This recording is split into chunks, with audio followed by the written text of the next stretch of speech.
through a lot of stuff. Like I was going through a lot of dark things in my life. And at that age, like at about 15, I just thought to myself, one day I'm going to write a book about my life. But I didn't realize what I was saying. I didn't realize it was going to be a book that was going to help people. I just thought I'm going to write a book about my life one day because I'm going through all this stuff. There's got to be a reason for it. Awesome. And what was that reason? Okay, so the reason that I wrote my book is to inspire people and encourage people that they don't have to remain broken. There is light at the end of the tunnel. There is hope in life. You don't have to, live with the cards that you're dealt. You can actually move forward in life, and you can actually have a good life no matter how you start. So that's why I share. That's why I wrote it. Yeah, that's awesome. So just give us a little bit of an insight. I mean, there's this part of your story that I second and can relate to. I used to be a lap dancer in Paris, and it's not everyone that I can share that story with from a space of empowerment and enlightenment. So tell us a bit about how you kind of got into that industry. Okay, so I'll start from the really beginning, which was like, as a young girl, I grew up and I didn't have my dad around.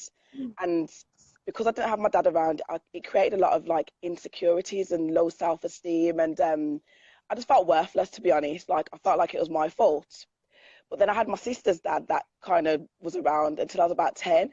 So when he actually left as well, that allowed me to spiral into a way of living that wasn't actually good. So I started living like a very promiscuous lifestyle and meeting up with boys, and it got me a bad reputation. And the thing is, it's not that I was that person. It's more like I was searching for something, but I didn't know what that thing was. So I was looking for love. And by looking for love, I was giving myself to guys that would have me, even if it was just for one night, just for me to feel like I was worth something. Do you know what I mean? Yeah, yeah. So it's like, as a young girl, it wasn't good because I was getting a bad name for myself and stuff. But at that point, I was so broken, I didn't even care. And I was searching for something, but I didn't know what that thing was. And also, when I was 16, I was walking home from school with a friend, and we decided to swap coats because she asked me if we could swap coats because her coat, she preferred my coat, so we did. Half an hour later, I ended up in an argument with another friend, and this friend ended up stabbing me. And when she stabbed me in the back, literally with a knife. In the back? Oh my God. In the back. When I got to the hospital, the doctor said that the coat that I was wearing saved my life. Wow. I know. So you swapped the coats with your friend? I swapped coats with my friend like half an hour before. But to me, I know now, I am so sure that it was God that was protecting me. Yeah. Because no, definitely. Where I'm at now, I feel like He kept me for a reason, because I can now bring hope to people because of my past and my story. I remember when a group of girls came to beat me up at my school as well.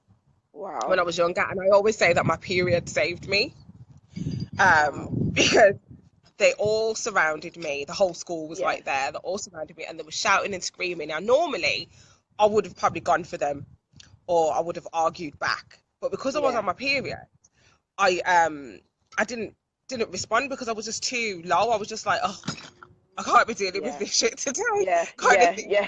And it was interesting to observe that the more, because I didn't feed into them in terms of reacting to them shouting at me and being aggressive, it kind of made them shout and speak and get aggressive to the point where they didn't need to anymore, because I didn't retaliate. And I was like, you didn't fuel the fire. Yeah, I didn't fuel the fire. So I was like, have you finished? And she basically just went, yes. And then I just walked off. But I always say that day, my period saved my life, because if I did react the way I would have normally on another day, I probably would have got attacked by God knows how many people all at once. I completely agree. I used to go through that as well. I used to go through that bullying and stuff like that from girls, and it's hard. And the thing is, with like gangs and stuff, you believe that it's usually boys, but there's a lot of it with girls, and I think girls are worse because girls are more emotional than guys. So girls react or act more on an emotional kind of way. So yeah, I went through all that. I went through panic attacks, anxiety, everything. It was just horrible. It was a horrible time, to be honest. But in regards to the dancing, it's like when I was 17, I got pregnant for my daughter's dad, and he was really abusive. So he used to beat me up and attack me, and I used to believe that was my fault because, like I said, because I didn't have a dad around, I just didn't know what I was supposed to look for in a guy. You didn't have a relation. Yeah, you didn't know how to Yeah, relate to men. So you didn't know what yeah. was normal, what So I wasn't just normal. so I just assumed that was normal and it wasn't, and I was really ashamed of what was happening to me and stuff. But I wouldn't tell anyone. But like my close friends knew. But then he got arrested and locked up for a different offence, and from there I just went back into the same lifestyle that I was living before, which was just like, sorry, meeting up with guys and stuff. And then a friend suggested that I got into lap dancing, so I did. And then how did that go? Did you make loads of money? Like, Yeah, I did, but at the same time, it didn't make me feel like I was worth anything. It made me feel quite worse actually, because then I looked at myself as like I'm just this piece of meat that guys are just using and paying for, and I just didn't have any self-worth, to be honest. And I feel like that made me worse in regards to men, because then I would look at men like they're all the same. All the married men are in here. Men can't be trusted. So for me, it wasn't a good time. It wasn't a good place, to be honest, for me. yeah, so it strengthened your negative belief around men anyway, that they're just there as cash machines, and they Yeah, don't really have much else to offer women in life. yeah. And they don't, and that I'm not worth anything to them. I'm just nothing. Hmm. That's interesting. For Mm, even, just to share a little bit with me, I feel like when I went to Paris to dance, it made me realize my self-worth in a weird way.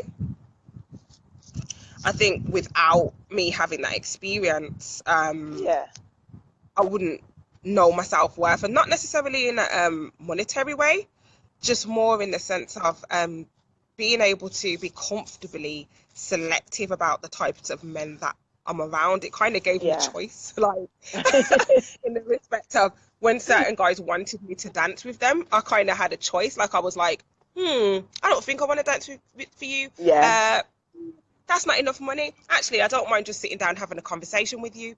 I don't want to dance for you, So it kind of gave me strength, and allowed me to embrace my femininity in a way. yeah, I can say that I did have low self-esteem in the sense that it was at the point where my partner died, and I was grieving. really.